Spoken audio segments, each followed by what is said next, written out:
Hey everyone, this is here with Paul and Nancy. Today we're just starting what we're going to call, I guess, our solar journey. In our old rig, we had this Airstream, and it had a couple solar panels on the roof, a couple hundred watts, and some 6-volt batteries. So it did pretty good for boondocking, but it was a light system. Now we got our new rig, and we've got this residential fridge, which Nancy loves, but it's a total energy hog.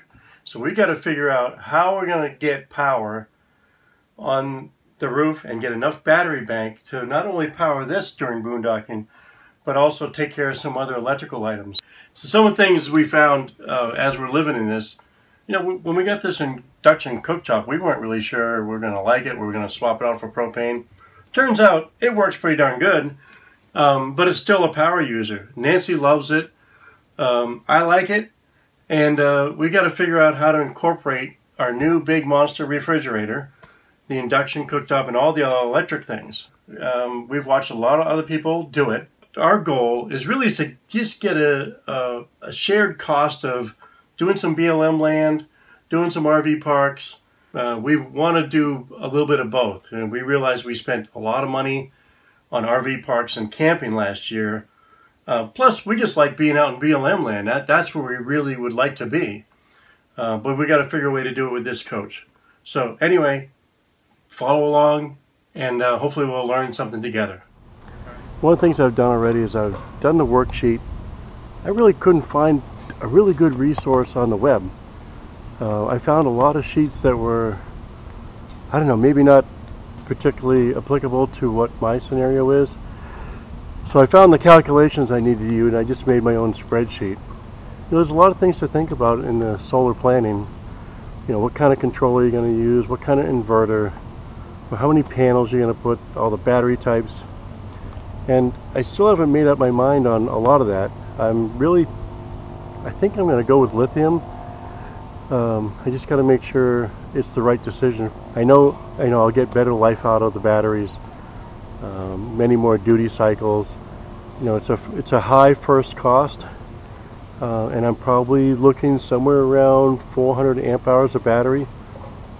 This is an all-electric rig, and so they consume more because of that residential refrigerator. You really got to think about how much that's using. So I think I calculated at somewhere in the 180 amp hours, or maybe 150 to 180 amp hours per day. So one of the things I was talking to a friend of mine, and he had a good suggestion. He goes, put in some DC outlets, the old cigarette lighter adapters. That seemed to make a lot of sense because you're not using inverter power to get from battery to 110 and then back down to a low voltage again, whether that's a USB charger for your iPads or whatever, or any other device. So I think I'm going to stick one of those outlets in the bedroom. I'll probably put some in the living room so we can charge things while we're boondocking. And then I am going to make the TV outlet. I think I'm going to run that on inverter so we can at least watch a little TV or play the stereo or something while we're out in the middle of nowhere. A lot of people don't do that. Obviously you save a little power, but I think we just got a satellite TV thing, and then it's probably going to be useful once or twice anyway. So we'll check that out.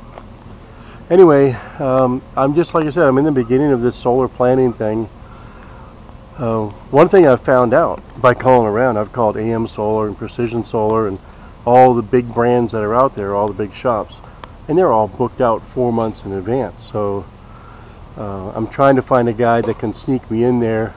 Even if I share some of the duty, like I can mount the panels on the roof, I don't have any problem with that. I think my personal biggest fear is tying into the existing coach wiring. All the rest of the stuff seems fairly straightforward once you've got your engineering done and you've selected the right components. So anyway, I'm on my journey for solar. We'll see how it goes.